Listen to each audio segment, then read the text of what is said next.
Lately I've been thinking about unity in the Church of Jesus Christ, both how precious it is and how fragile it is. And I wanted to turn to a passage in Scripture that really speaks to me about unity and just help me get a better handle on it. But before I do, I ran across a story in a book of illustrations. And a pastor's doing a children's sermon one Sunday morning, and he's talking about unity and how important it is to the Lord. And he says to all the kids, God wants us to be one. And one of the younger children in the group, a 4-year-old, pipes up right away and says, I've already been one. I want to be 5. Well, that's kind of how it is with unity. We think it's a good idea, but we're not quite sure exactly how it works because there is a cost to unity. We'll see that in this passage. So I'm going to read a short passage from Ephesians chapter 4.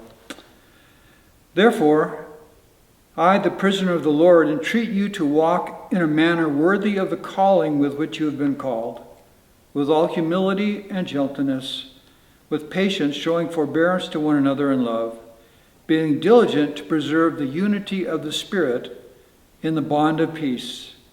There is one body and one Spirit, just also as you were called in one hope of your calling, one Lord, one faith, one baptism, one God and Father of all, who is over all, through all, and in all. As we can see from this passage, Paul connects unity to our calling in Jesus Christ. So it really is kind of something unique to the Church of Jesus Christ. We're called into this relationship with Jesus Christ, but we're not called, we are called as an individual, but we're called really into both a relationship with Jesus, but into a community, a relationship with other people as well. And that's where the importance of unity really comes into play. So Paul speaks of these 4 characteristics that are necessary for unity. And I'll just repeat them again. It's in verse 2 here.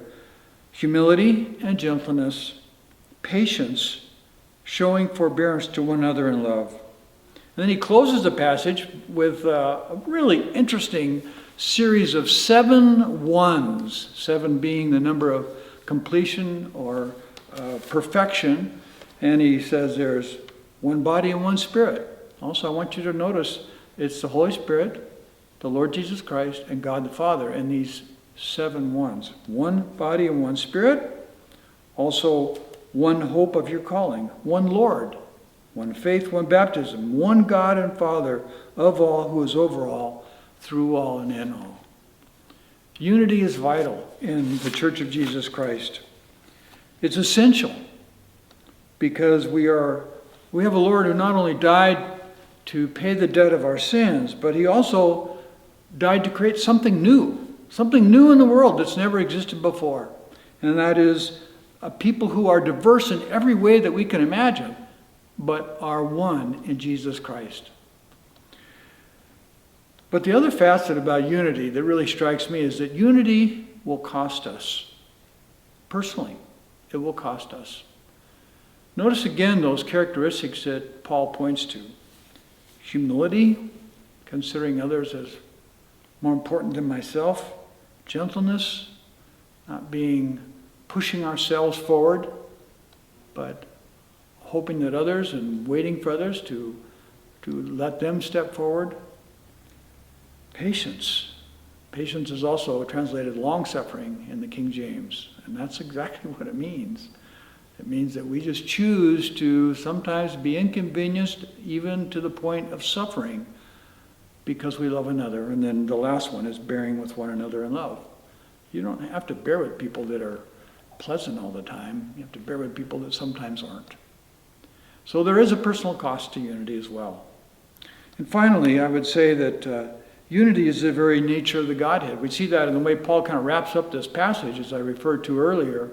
He speaks about the Holy Spirit, about the Lord Jesus Christ, and about God the Father. And if we ever needed to wonder whether or not we're both called to relationship and unity at the same time, that is the essence of the Trinity. 3 persons in one God. So unity in the church. Yep, we have to work at it. Doesn't come naturally all the time. So vital, so important. Not only to us personally, to the Church of Jesus Christ, but to a world that knows very little of unity and knows that it's a possibility, that not only can we be forgiven, but we can be called into a community of people who can be very different and still have a oneness in their Son, Jesus Christ. Until next time.